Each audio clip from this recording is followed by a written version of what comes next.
I always say that if I prepare something, it's going to jinx it, so I never prepare anything, and I'm really, really happy about this. But I think there's 5 people happier than I am. There's my sister Ann, my sister Sue, my sister Nancy. There's my dad Arnold and my mom Leah. She is up there cavelling about this right now.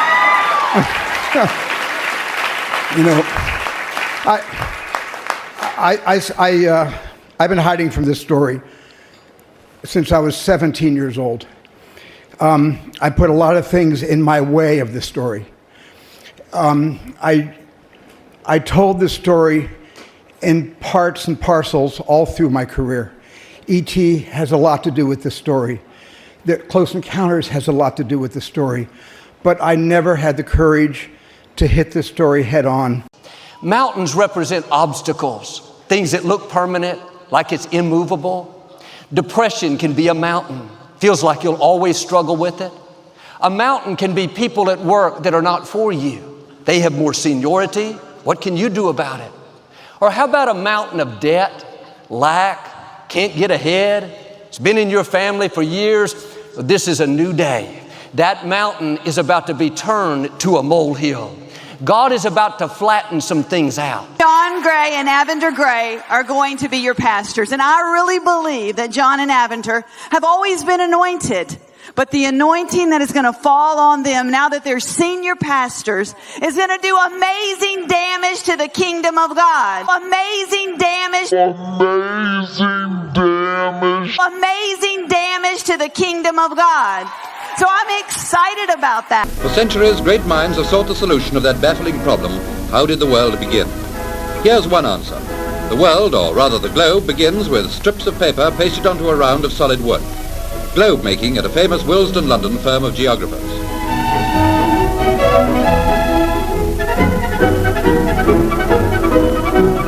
The wooden ball is treated with tallow, which allows each half of the globe to come away, a hollow shell of stiff paper. This is stage 2 of a 15-hour job. Long ago, when the world was thought to be flat, this man would have been punished for an act of heresy. As it is, he continues a complicated craft dating back to 1492, when the first globe was made, also the year Columbus discovered America, not, of course, with a globe to help him.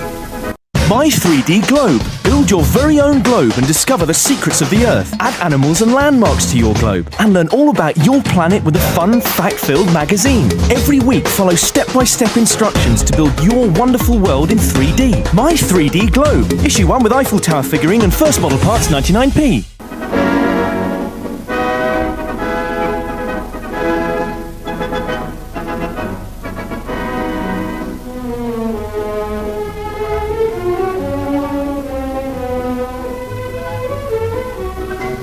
Firmly glued and a good rough proportion, the world in miniature now receives the first of 9 separate layers of plaster, built up to a thickness of 1/8 of an inch.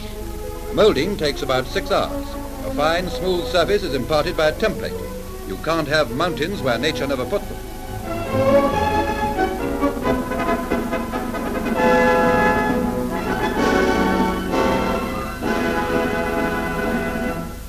You can't have a world without seas and continents either. Once the globe is set and dried, it passes to another department where the business part is pasted on, like restoring the skin to a peeled orange. The colored printed sections exactly cover the surface.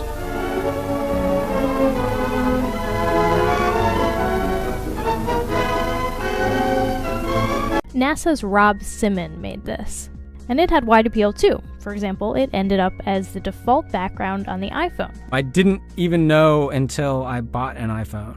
And turned it on and kind of did a little happy dance. Where it's a little bit higher, it was like a little bit brighter green. Then add the clouds back in. There's a small problem with it because there's a very slight gap in between each orbit. So some of those are painted on. It is photoshopped, but it's has to be.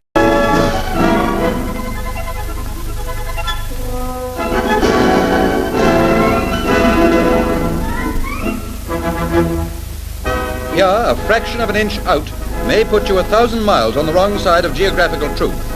What's his name? Felix Baumgartner. He would have been about 2 millimeters above the surface of this globe. That's his edge of space jump.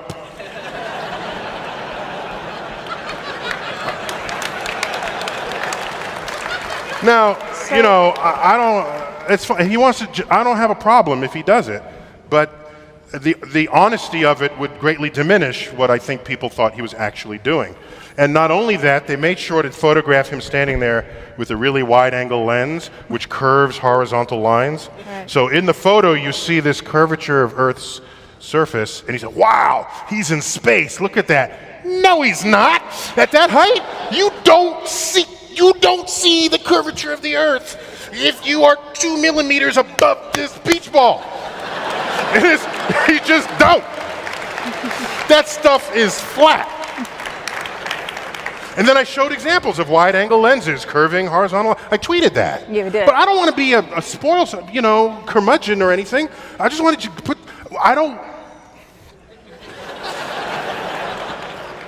there's so much to actually be impressed with in the universe. Mm-hmm. I don't want you to be distracted by things that are not. Globes are printed in all languages. 90% are for export to schools in every country. Worlds going out to the world.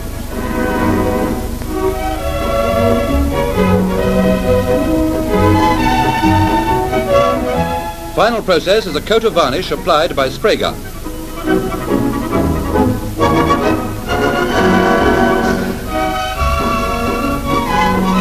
1,000 globes a week leave this factory, all sizes from an inch diameter to 5 feet.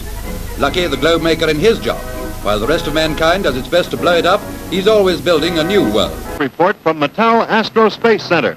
The amazing new Unitread and Space Bubble is on the moon.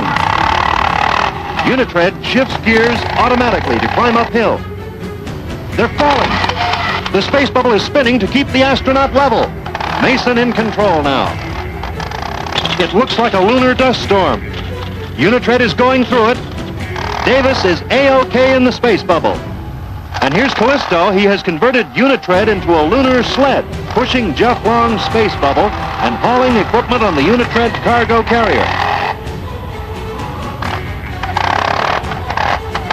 And now they've joined forces. Mason orders a bubble train link-up.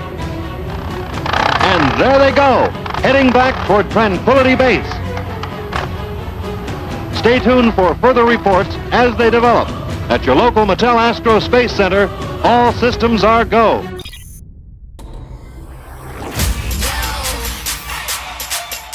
Why don't you watch me do my thing? Reinventing the world, yeah. She's to be better, she's to evolve, she's to evolve, she's to be more, she's to be better, she's to evolve, she's to evolve. Every time the world spins round, reinvent 360. Thinking you gon' miss a good thing, yeah. Show the whole world, reinvent. Nobody to know stand and strong. Ready to get fun. 1, 2, 3, ready to try. Why don't you watch me do my thing?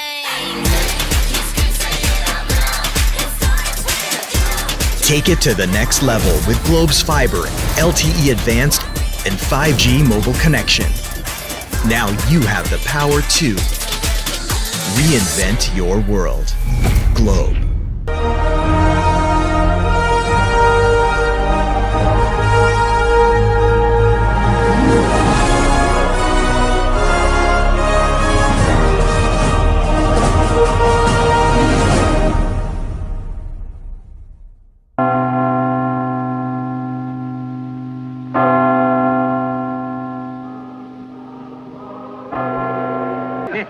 Well, what's he trying to do? He's heard it rumored that the Earth is round and is attempting to walk to the Indies, the idiot. It's not round, it's flat. The idiot? There are some famous geographers and mathematicians who also believe the Earth is round. It isn't round, it's flat. Do you recollect that letter we had from, what's his name, Christopher Columbus, who wrote claiming that he could, by steering a westerly course, reach the Indies? It's flat. I'm greatly tempted to endow the venture. Our country could not afford the risk of such an enterprise. Columbus. Man's the laughing stock of the court of Spain. Who knows? The future may prove Ferdinand's court was the laughing stock. It isn't round. What are you mumbling about, Doctor? The Earth isn't round, it's flat. How do you know? I've observed it in all my travels over Europe. It's flat. Everywhere it's flat. Oh, let's listen to the play. The old can never last. The new is claiming its place. It's foolish to cling to the past. It exposes the greatest lie of all time, which is that we live on a globe Earth that is spinning through space, which is just ridiculous. The Gandolfo Castle, perched above a glistening green lake near Rome, has a magical aura. It's the Pope's summer residence, and it is here that Vatican astronomers have for decades studied the heavens. Perched on the roof of this 17th century castle are two domes, holding telescopes that Vatican astronomers have been using since the 1930s. Now they have much more powerful telescopes for their research located in Tucson, Arizona. But it is here at Castel Gandolfo that the astronomers have their headquarters. How do we know Frodo is alive? One would almost expect to find the wizard Gandalf from Lord of the Rings striding through the long hallways in his dark robes with his wooden staff and flowing beard. But instead, inside the walls of this castle, an unassuming Jesuit from Argentina leads the Vatican astronomical research and has recently caused an uproar by opening a debate about aliens. In a universe so big, huge, I would say, as the one where we live, with 100 billion of galaxies, with each galaxy with 100 billion of stars, probably with many of these stars having planets, it would be possible that life could evolve as the way we know on Earth. Father Funes says he is not sure if other forms of life would be more or less intelligent than humans, but he is convinced that the existence of aliens is not a contradiction with the Catholic faith. There has been no word from top Vatican officials about Funes' comments, but some people on the street find them odd. Richard Charnock was taking a group from the All Hallows Catholic High School on a trip to Italy when he heard about the comments from the Vatican astronomer. I think it's preposterous that they're saying that. You know, there is one humans that God created. You know, we come back to the Bible. He didn't create Adam, Eve and E.T., did he? It was Adam and Eve. And so, you know, and I just think it goes against what we believe as Christians. We probably won't be seeing aliens at Mass anytime soon, but the Vatican's chief astronomer does say that there could exist other forms of life outside Earth. And he says if they do exist, they are God's creatures. Tricia Thomas, The Associated Press, Castel Gandolfo, Italy.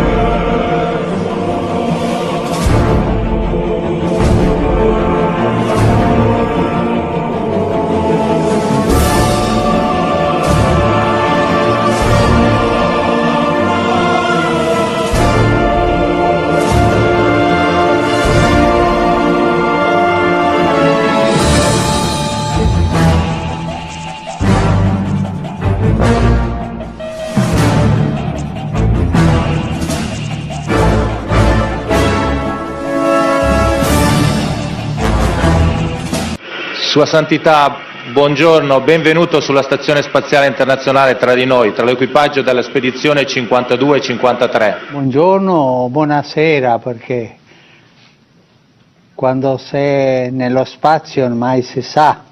My story started with my grandfather, who was main chief engineer and participated in first man-built satellite Sputnik.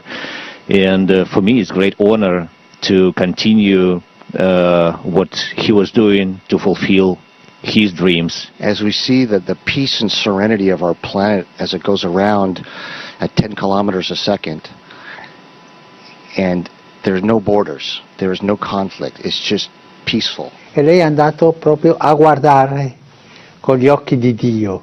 Il nono è Dio, le radici è la nostra speranza e la nostra forza. Ma mai dimenticare le radici, questo a me fa bene sentirlo. E da voi. Grazie.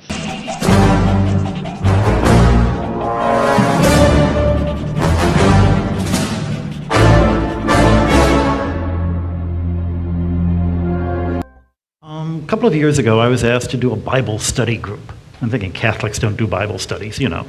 And to do a Bible study group in Houston, I'm going, Catholics definitely don't do Bible studies in Texas. To do a Bible study group in Houston with a bunch of astronauts.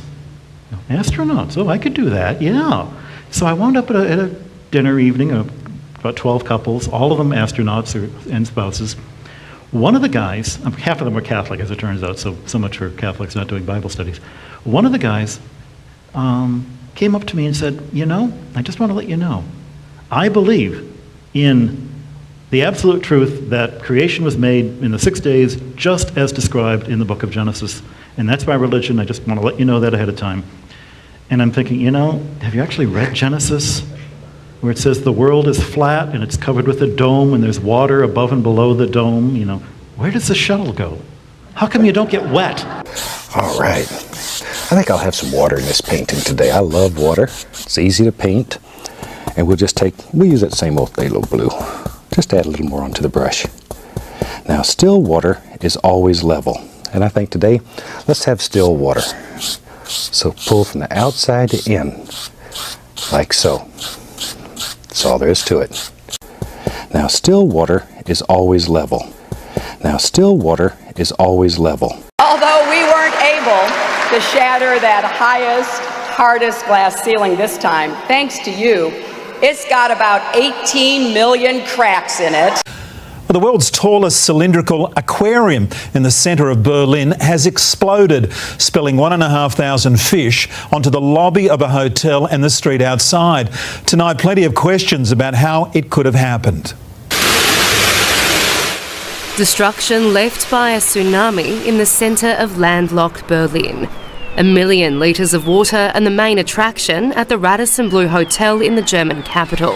Mein Gott. Stunned hotel guests waking up to a new view, 300 evacuated. Just yesterday we watched it and we were so amazed from its beautiness, and suddenly it's all gone. Everything is a mess, totally a mess. A wave of debris swept out of the building, the surge so big it smashed windows across the street. So far, incredibly, just 2 people thought to be injured. Rescue dogs searching the building for anyone who might be trapped. If the whole thing had not happened at 5:45 a.m. but only an hour later, says Berlin's mayor, then we would probably have to report terrible human damage here now. This was the centrepiece at the leisure complex, a 25-metre tall saltwater aquarium where guests could wonder at the 1,500 exotic fish from a glass lift inside the tank. Built in 2003, the tallest cylindrical aquarium in the world, said to be unbreakable. Platzen zu bringen. The architect claiming such Hollywood scenarios or worst-case scenarios could not take place here. And it may be hard to see tonight, but we are all standing under a glass ceiling right now. And the light is shining through like never before, filling us all with the hope and the sure knowledge that the path will be a little easier next time. It's the World Series, 2 out, bottom of the ninth. Yes, we're at the point where baseball becomes mildly interesting. Can Homer Simpson, fresh off an anxiety dream about not studying for a high school test, come into this dream and knock one out of the park? And who'd have thunk it? We're food too. And apparently I'm married to a pork chop and have drumstick children. How did that happen? We're back. The pitcher, steroid Santa Claus, kicks and deals. It's a long fly ball going back, and the ball shatters the sky, bringing the ocean itself down into the stadium. Oh, Simpson just broke this dream's reality wide open.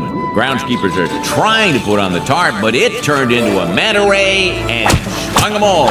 Now we'll be right back after this word from oxygen, which Homer desperately needs to live. But then he told me a little bit more. He said, you know, before he was an astronaut, he was a test pilot. Test pilots, you don't want to have the habit of creatively reinterpreting their written instructions. And that's true of computer programmers, and that's true of engineers in general. These are people whose world depends on them literally interpreting the material that they've been given. And so to them, the Bible is just another owner's manual, because that's the way they view the world. Whereas in the ancient world, what are the oldest books we have? The Iliad, the Odyssey, they're poems. They're books of poetry. And the world was interpreted in terms of metaphor and simile. And of course, the crazy thing is, science itself is metaphor and simile. Newton's equation for the fall of a rock due to the laws of gravity is a poem. It says the path of this falling rock is like the solution to this equation. It's not that they're the same thing. And the sad thing of that statement about evolution being proved, evolution is not going to be proved. Nothing in science is ever proved. What is gravity? You have no idea. Okay, next question. I don't know. Nobody in the entire world knows why that falls. So what is pushing this? Here. Why does that fall? Newton didn't know. We can describe it pretty accurately, but no one knows why. We can describe gravity. We can say what it does to other things. We can measure it, predict with it. I don't need a computer to get a kid interested in that. To spend a week playing with gravity and trying to understand it and come up with reasons why. So what is pushing this? I don't know. Nobody knows why. So Newton simply threw his hands up and said, I don't know. So I'm going to invent something called gravitational pull. Science describes. It doesn't prove. I've got two really thick books on my shelf back in Castor Gandolfo. One of them is a Bible, and the other is a book by Misner, Thorne, and Wheeler called Gravitation. And this is about that thick, and it's all about Einstein's general theory of relativity. The Bible's 3,000 years old. The Gravitation book is 25 years old. The Gravitation book is out of date. It's obsolete.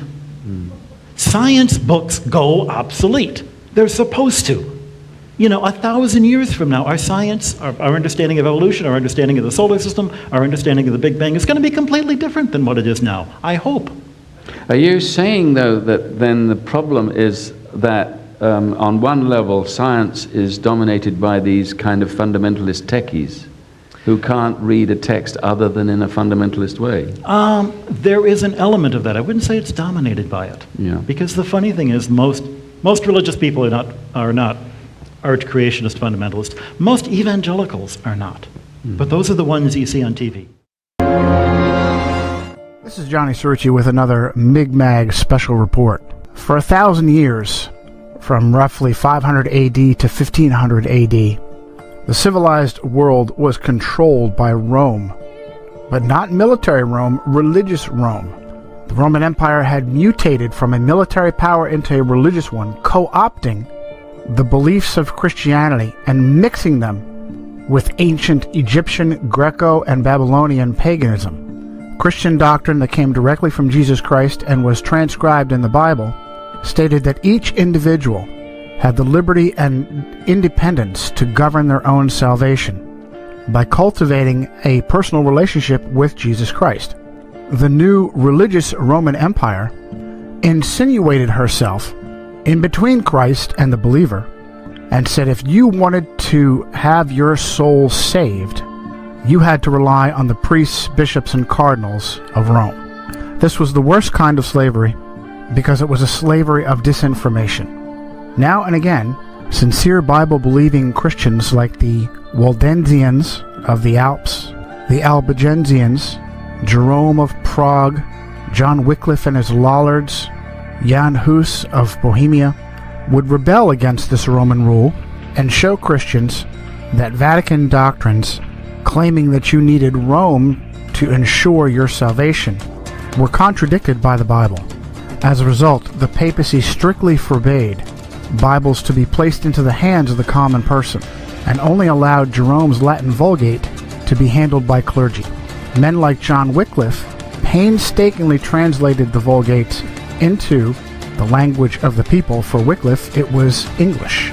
English Bibles were then slowly and carefully copied and handled by Wycliffe's followers who handed them out to and taught the people. In response, Roman authorities captured Wycliffe's followers called Lollards, tied their Bibles around their necks, and burned them alive. It's what so-called Christian Rome did to all of her enemies, including Jerome of Prague and Jan Hus. John Fox's Book of Martyrs, originally titled Acts and Monuments, is completely filled with examples of Catholic authorities torturing and murdering Christians. And when a Lollard was burned with a Bible hanging around his neck, it was a terrible loss, because not only were Christians being burned alive, but hand-copied Bibles were irreplaceable. But in 1517, a new rebel stepped up, an Augustinian monk from Germany named Martin Luther. Luther was furious that Pope Leo X, Giovanni de' Medici, from the powerful Medici family who helped to rule the world then and including through to today, had sent their attack dogs, the Dominicans, to cheat the common people out of their money by claiming they could buy what is called an indulgence, which is basically a receipt of forgiven sin. By paying money to indulgence peddlers like Johann Tetzel, poor Christians believed that they had some of their sins forgiven. Worse, they were told that dead loved ones were in purgatory, and they could give money to these indulgence peddlers, and the Pope would then release their dead loved ones.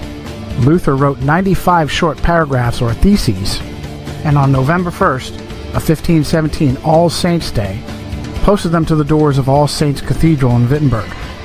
But what was different about Martin Luther's protest and the protests of previous Christians was the movable type printing press of Johannes Gutenberg. The 95 theses were translated and replicated by the Gutenberg press and spread like wildfire. Martin Luther instantly shot to number 1 on the Vatican hit list. Now remember, he was an Augustinian monk, but that didn't matter. He was waking people up and freeing them from the Roman chains, and for that he needed to be stopped. He was kidnapped by his benefactor, Frederick the Wise of Saxony, and held at Wartburg Castle for several months to protect him from Vatican assassins. During that time, he translated the Bible into vernacular German, and it may have been the most important thing he ever did, starting with the New Testament and then later the Old Testament. But now the Gutenberg press started printing off large quantities of common language Bibles, and the fires of the Inquisition couldn't keep up. Other brave Christians, like William Tyndale, also a Roman Catholic priest, began translating Bibles into the language of their people. Tyndale was English, like Wycliffe, and he too was eventually executed by Rome for his crime.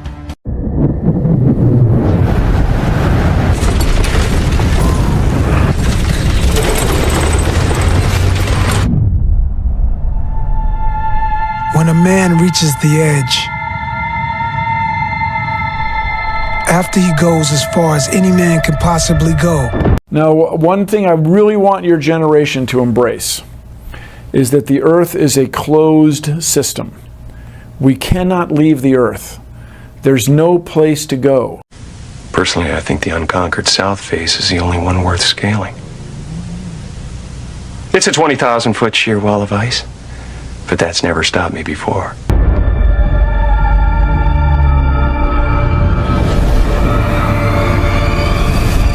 How does his son continue? Break on through to the other side. Break on through to the other side. Break on through to the other side, yeah. We chased our pleasures here, dug our treasures there. But can you still recall the time we cried? Break on through to the other side. Break on through to the other side.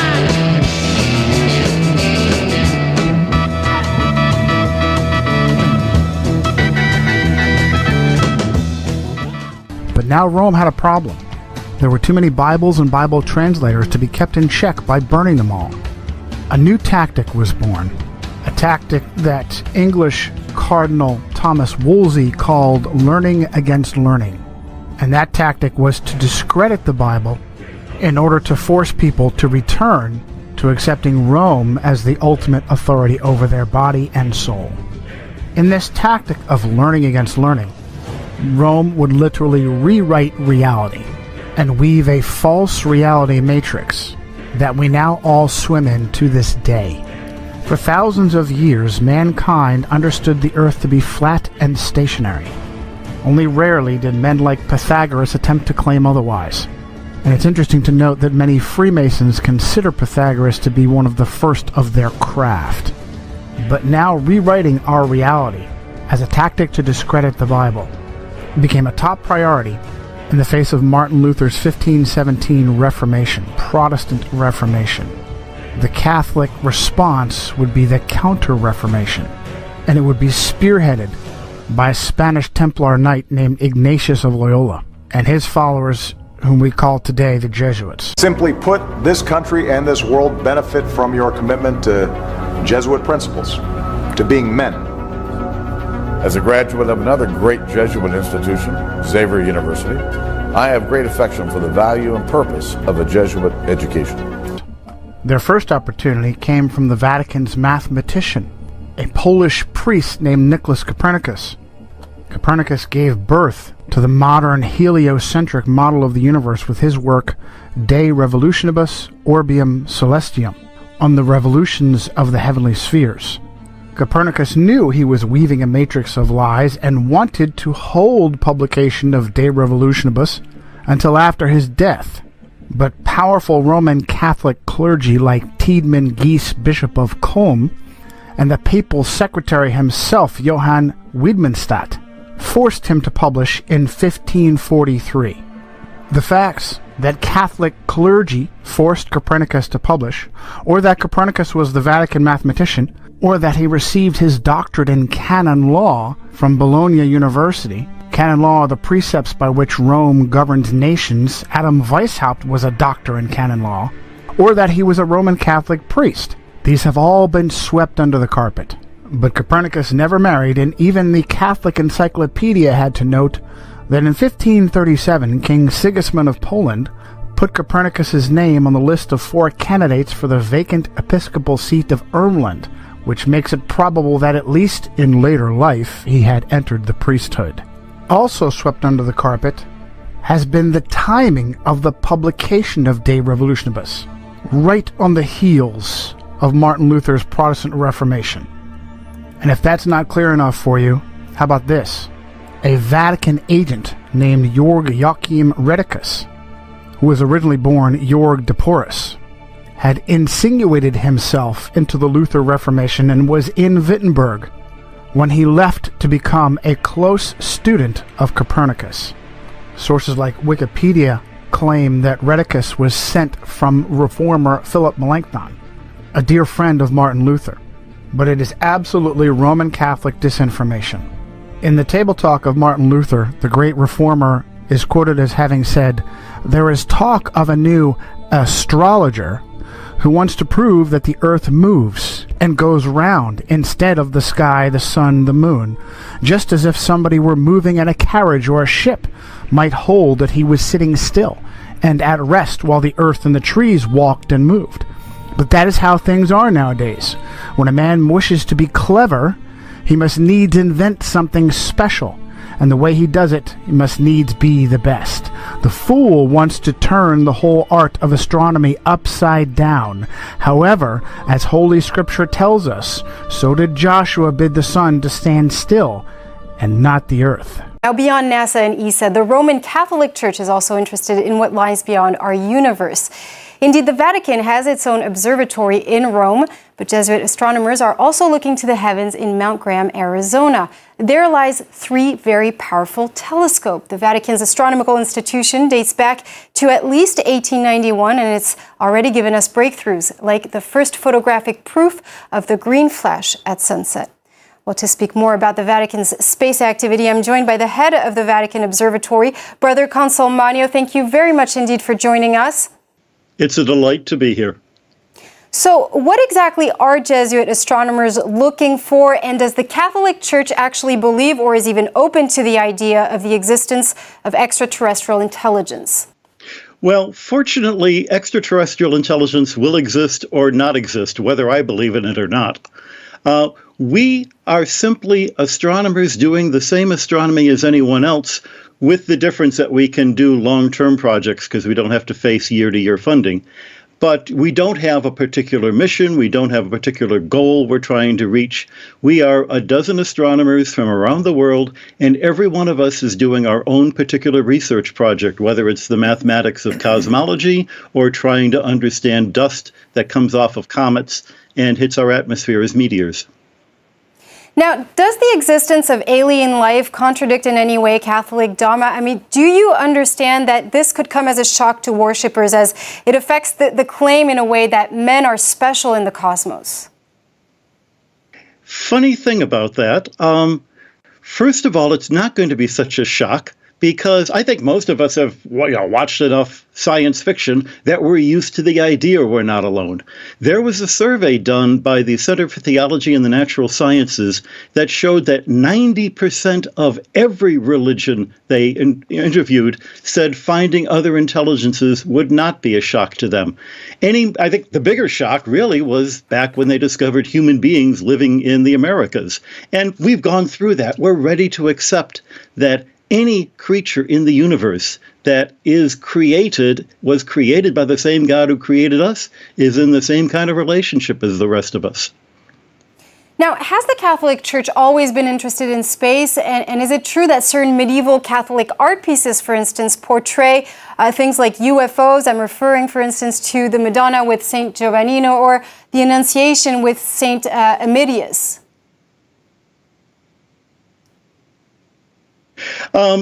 If you identify these as UFOs, you're putting your own interpretation in what the artist was showing. But you can look at the Giotto painting of the Annunciation, of actually the Nativity in Padua, with Comet Halley above it. The medieval universities, which is where science got started, had 4 subjects that everyone had to study before they could go on to theology or philosophy. There was music, there was arithmetic, there was geometry, and there was astronomy. Understanding the universe is important if you have a religion like ours that says God made this universe. And that means we can understand God's personality by seeing how the universe works. Brother Guy Consolmagno, thank you very much indeed for that. In his lectures on the book of Genesis, Luther said, "We Christians must be different from the philosophers in the way we think about the causes of these things. And if some are beyond our comprehension, like those before us concerning the waters above the heavens, we must believe them and admit our lack of knowledge rather than either wickedly deny them or presumptuously interpret them in conformity with our own understanding." Pope Paul VI visited the Vatican Astronomical Observatory to follow the arrival of the first man on the moon. There he observed the moon with a space telescope and followed the landing on television. Afterward, he sent a greeting praising the work of those involved in this project. Very few know, but the astronauts of Apollo 11 left on the moon messages from heads of states. On behalf of Paul VI, they brought Psalm 8. "When I see your heavens, the work of your fingers, the moon and stars that you set in place, what is man that you are mindful of him, and a son of man that you care for him?" Ever since, popes and astronauts have often been in contact with each other. Benedict XVI connected in 2011 with the International Space Station and had fun seeing the effect of no gravity. That concludes the event in Vatican City. Thank you. Additionally, Pope Francis had a similar encounter in 2017. A few months later, he met them at the Vatican. The astronauts brought him a surprise gift, an authentic and personalized spacesuit. Abbiamo deciso che, tanto per cominciare, siccome l'abito fa il monaco, giusto? Di fare una tuta di volo come le nostre. Ah, va bene. E lei mi pianifica il viaggio.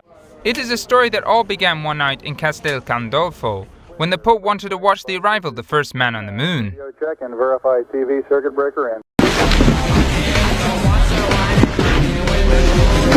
No way! That's great! We landed on the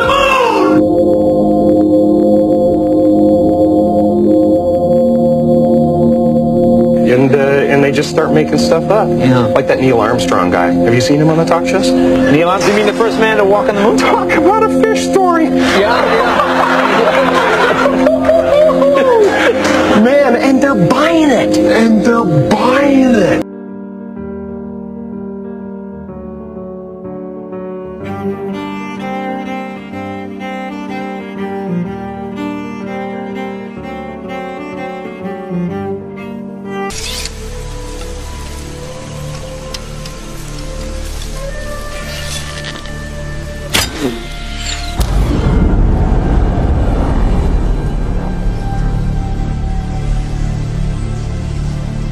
force field. It's a dome. We're at the edge of the arena. Personally, I think the unconquered south face is the only one worth scaling. It's a 20,000-foot sheer wall of ice, but that's never stopped me before.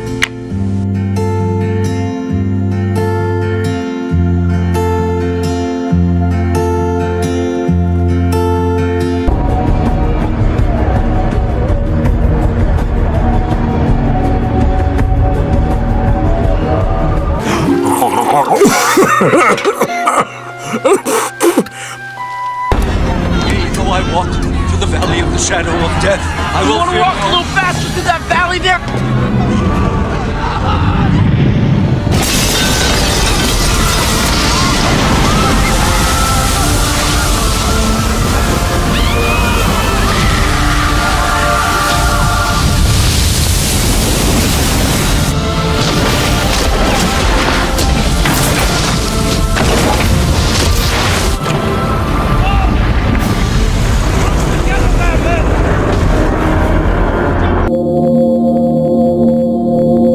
And they're buying it.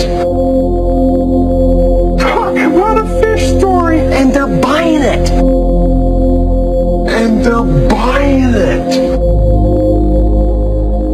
Talk about a fish story. Oh,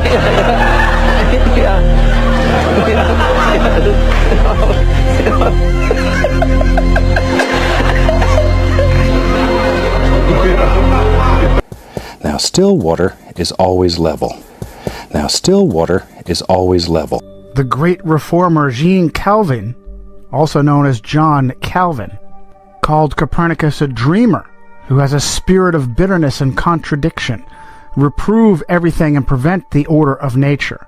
We will see some who are so deranged, Calvin said, not only in religion, but who in all things reveal their monstrous nature, that they will say that the sun does not move, and that it is the earth which shifts and turns. When we see such minds, we must indeed confess that the devil possesses them, and that God sets them before us as mirrors in order to keep us in his fear. So it is with all who argue out of pure malice, and that happily make a show of their imprudence. When they are told this is hot, they will reply, no, it is plainly cold. When they are shown an object is black, they will say, no, it is white, and vice versa. Just like the man who said that the snow is black, for although it is perceived and known all to be white, yet he clearly wished to contradict the fact. And so it is that they are madmen who try to change the natural order, and even to dazzle eyes and benumb the senses. Do you think Calvin knew how the Freemasons were used by the Jesuits? When they are shown an object is black, they will say it is white. We're talking about our government here. No, we're talking about a crime, Bill, pure and simple. Y'all got to start thinking on a different level, like the CIA does. Now, we're through the looking glass here, people. White is black, and black is white. Now still water is always level. So the father of NASA, the guy that was originally trying to get into space, what does he have to say about the flat Earth? Well, let's look at his tombstone. The only thing that he'd be able to leave for the whole world to see. Werner von Braun, 1912 to 1977, Psalms 19:1. 19:1. And you start to see the obvious. Life is just a lie and this whole world ain't what we thought it was. NASA's missions to the moon were never completed.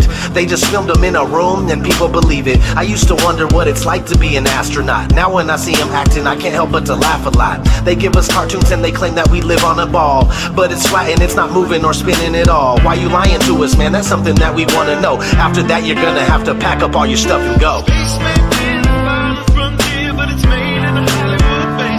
Very quickly, Rome jumped upon this new model of the universe, and Jesuits like Christopher Clavius used Copernicus and his work to fabricate the Gregorian calendar, the calendar we all use.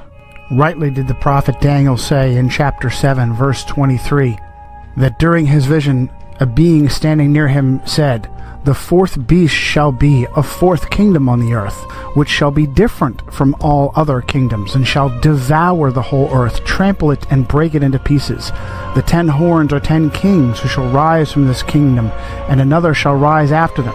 He shall be different from the first ones, and shall subdue 3 kings. He shall speak pompous words against the Most High, shall persecute the saints of the Most High, and intend to change times and laws. And the saints shall be given into his hand for a time. Very quickly did Rome and papal agents like the Jesuits begin to push this new cosmology. She took over astronomy and either pushed out or killed off anyone who contradicted the idea that the Earth was a globe spinning in space and revolving around the sun. Even those that met her halfway didn't keep her happy, and she dealt with them as well. Teague Ottenson Brahe, whose nickname was Tycho, accepted the idea that the Earth was a globe spinning in space, but still believed that his own observations and data proved that the Earth was the center of the solar system and not the sun. This is known as geocentrism. Tycho wanted to follow in the steps of Martin Luther and studied at the University of Wittenberg, but was forced out by the plague. Brahe's life appeared to be frequently in danger, and in 1566 he lost a large portion of his nose in a duel. He was 20 years old at the time. He later died under mysterious circumstances at the very young age of 54. One of those who claimed it was simply an illness, a bladder infection contracted during a banquet in Prague, was his understudy Johannes Kepler. Kepler was a German astronomer and supposedly a Lutheran, yet he had an intimate relationship with Jesuits. In 1597, Archduke Franz Ferdinand II of Austria banished all Protestants, good Roman Catholic that he was, and Kepler fled to Hungary. But the Jesuits intervened and convinced Ferdinand to allow him to return. Kepler grew up with a Jesuit uncle under the same roof of their house in Wilderstadt. Uncle Sidaldus was a Jesuit astrologer who also kept a wife. Upon the unexpected death of Tycho Brahe, Holy Roman Emperor Rudolf II immediately promoted Kepler to replace him as imperial mathematician, and Kepler very quickly went to work, rewriting all of Brahe's observations to be interpreted as heliocentric and not geocentric. In a paper titled Kepler's Relation to the Jesuits, Dr. Jörg Schuppner at the University of Leipzig noted that it is well known that the Order of the Jesuits was the most important and the most active Catholic order in the field of science during the 17th and 18th centuries. One field of particularly intensive successful study carried out by the Jesuits was astronomy. Many of their names are associated with the important discoveries in the history of astronomy, such as the discovery and mapping of moon craters. It is nearly impossible to list all the names of those who made serious contributions as astronomers or mathematicians.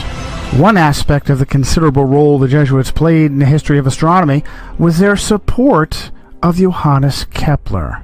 Some of them stood in extensive correspondence with Kepler.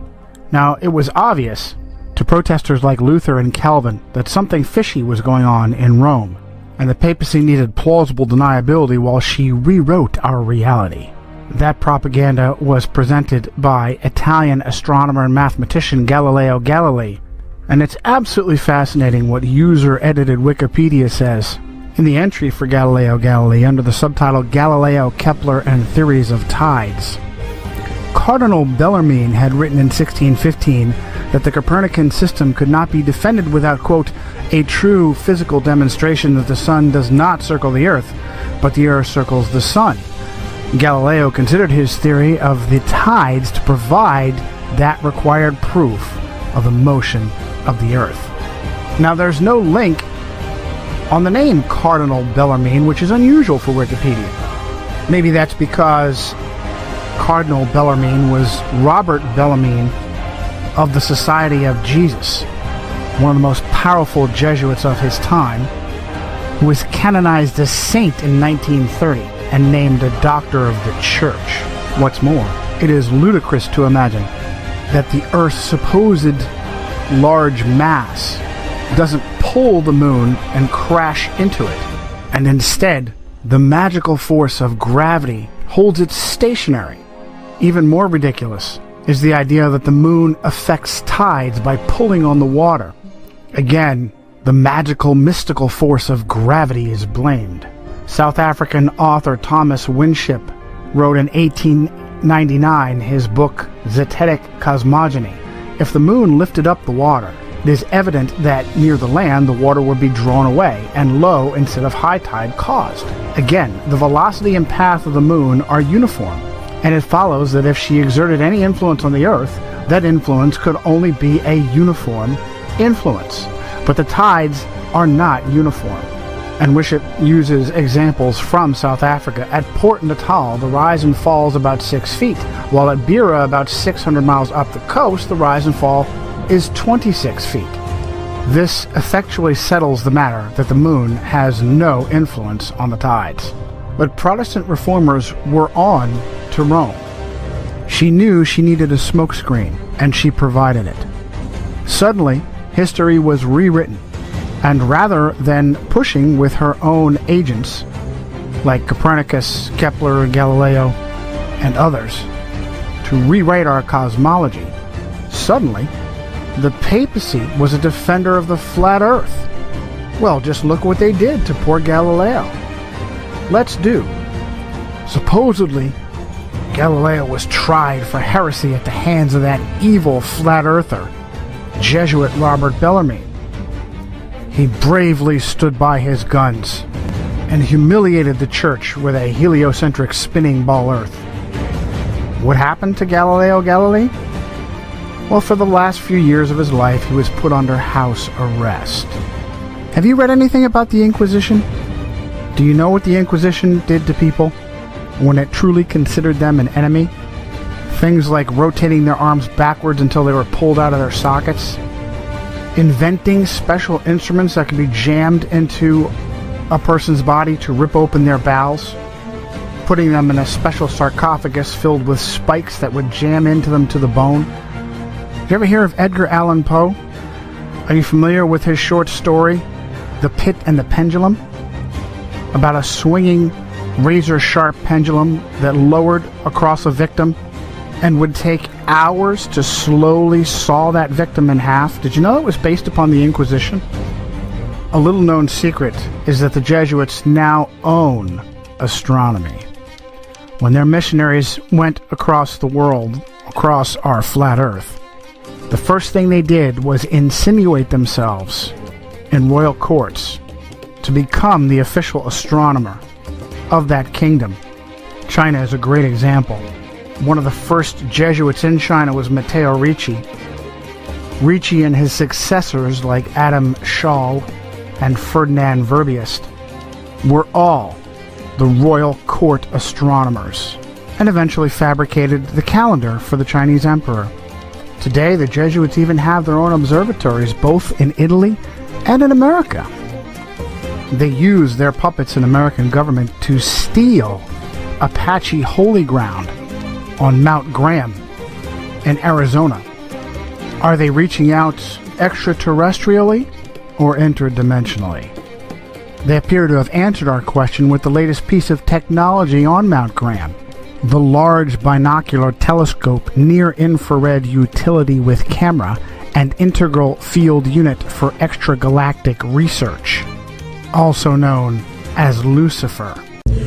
Flammas eius, Lucifer matutinus inveniat. Ille inquam Lucifer qui nescito casum.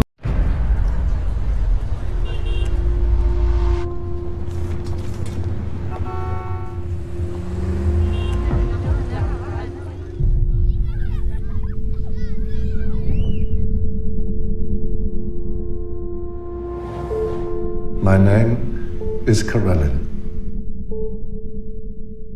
I am the supervisor for Earth. Under our supervision, you will all flourish here. Peace, health, security for everyone.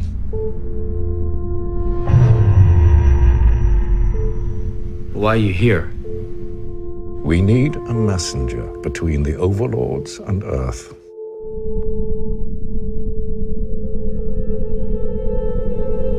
What are you thinking? I'm thinking I want to see who I'm talking to.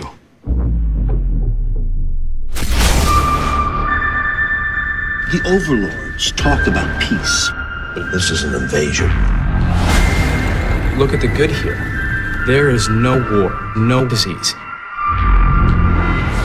I would rather the world went down under our control and flourished under theirs. They have never wanted what's best for us. There's no need to be afraid. They want to destroy us. This is not about us. This is about the whole damn world. Tell them the truth about what you really are.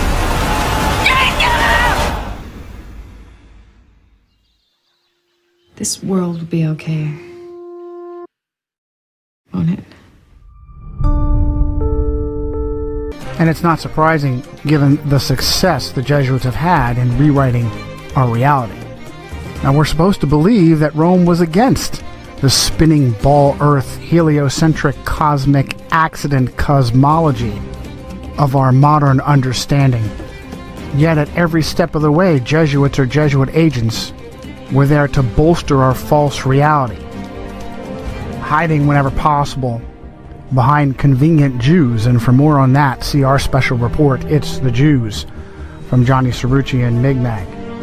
Needing to contrive an origin for our accidental existence that contradicts the Bible. Jesuit-trained Belgian priest Georges Lemaitre is the father of the so-called Big Bang Theory, the idea that first there was nothing and then it exploded. He was a close co-worker of just such a Jewish puppet, Albert Einstein. Einstein bolstered the Jesuit cosmology with his convoluted theory of relativity. The problem was that observations of both scientists and laymen weren't matching what so-called astronomers were telling us. And so Einstein fabricated the theory of relativity to claim that your reality was relative to the time-space continuum. That's fine. Go ahead and scoff. But, you know, there are a lot of things out there that I don't believe in, but that doesn't mean they're not true. Such as? Like crop circles, or the Bermuda Triangle, or evolution. Whoa, whoa, whoa, whoa. But you don't believe in evolution? Nah, not really. You don't believe in evolution? I don't know. It's just, you know, monkeys, Darwin. You know, it's a nice story. I just think it's a little too easy. Too easy? The process of every living thing on this planet evolving over millions of years from single-celled organisms is too easy? Yeah, I just don't buy it. Excuse me. Evolution is not for you to buy, Phoebe. Evolution is scientific fact, like the air we breathe, like gravity. Oh, okay. Don't get me started on gravity. You don't believe in gravity? Well, it's not so much that, you know, like I don't believe in it. You know, it's just, I don't know, lately I get the feeling that I'm not so much being pulled down as I am being pushed. Uh-oh, it's Isaac Newton and he's pissed. How can you not believe in evolution? I don't know, just don't. Look at this funky shirt. Thieves, I've studied evolution my entire adult life, okay? And I can tell you, we have collected fossils from all over the world that actually show the evolution of different species, okay? I mean, you can literally see them evolving through time. Really? You can actually see it? You bet. In the U.S., China, Africa, all over. See, I didn't know that. Well, there you go. Huh. So now, the real question is, who put those fossils there and why? It is purposefully almost impossible to understand. You're just supposed to trust science and astronomy. The Jesuits then jumped on with dinosaurs and Charles Darwin to claim the Earth is billions of years old. And wherever Darwin's theory of evolution had holes, Jesuits stepped up to fill the gap. Jesuits like Pierre Teilhard de Chardin, the father of the New Age. After fabricating the ape-like pre-humans that we supposedly came from, even students of evolution became concerned that there was a, quote, missing link between primitive apes and modern humans. A discovery was made in 1912 to bridge that gap. Having been found in Piltdown, East Sussex, England, it was named Piltdown Man. Unfortunately, it was also found to be a hoax. The skull of a small human with the altered mandible and teeth of an orangutan. Sometime later, paleontologist Stephen Jay Gould uncovered the father of that hoax, a Jesuit priest named Pierre Teilhard de Chardin. There are many such examples in archaeology and paleontology, and yet no one asks, why would so-called scientists be fabricating evidence? The goal was to discredit the Bible, and it has been resoundingly successful. Without the spinning ball Earth, Darwinian dinosaur cosmic accident, the Bible is a science textbook.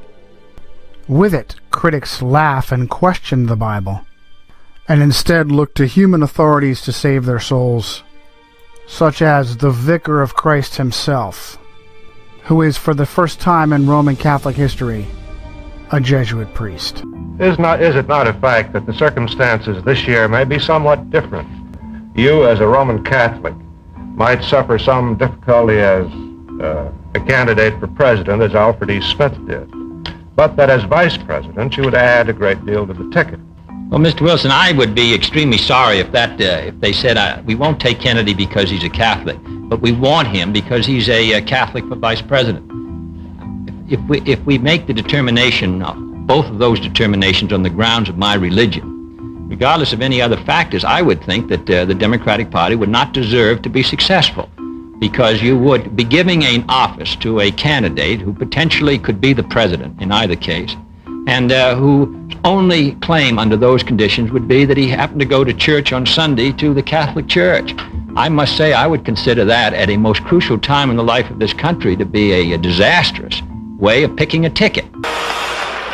We choose to go to the moon in this decade and do the other things, not because they are easy, but because they are hard. Because that challenge is one that we're willing to accept, one we are unwilling to postpone, and one we intend to win. The drink the astronauts took to the moon. Astronauts to the moon. Fly me to the moon, let me play among the stars, let me see what spring is like on Jupiter and Mars. Let rain fall, let rain fall, let rain fall, let rain fall, let rain fall, let rain fall, let rain fall, let rain fall. Fill my heart with song and let me sing forevermore. You are all I long for, all I worship and adore. Let rain fall, let rain fall, let rain fall, let rain fall, let rain fall, let rain fall, let rain fall, let rain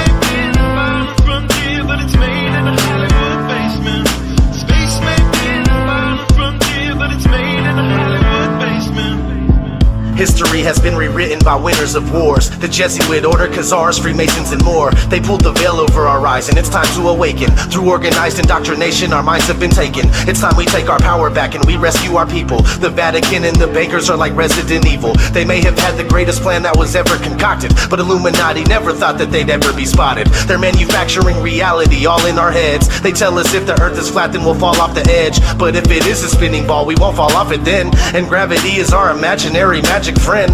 Why is water always flat when unmanipulated? Why are pictures of the earth computer generated? Why you lying to us, man? That's something that we want to know. After that you're gonna have to pack up all your stuff and go.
It's becoming 100% crystal clear that you and the other space programs that are in operation are connected and are deceiving the entire world.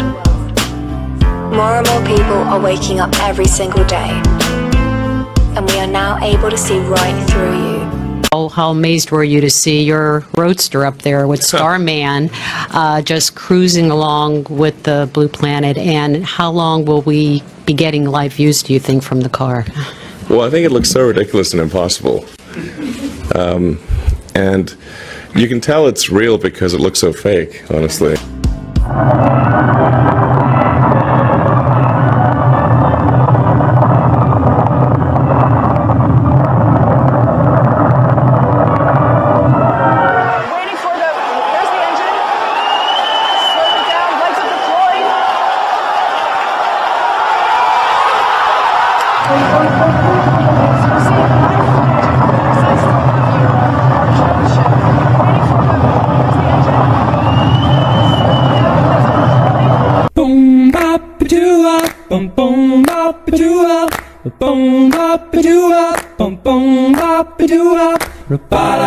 I can see clearly now, the rain is gone. I can see all obstacles in my way. Gone the dark clouds that had me blind. It's gonna be a bright sunshiny day.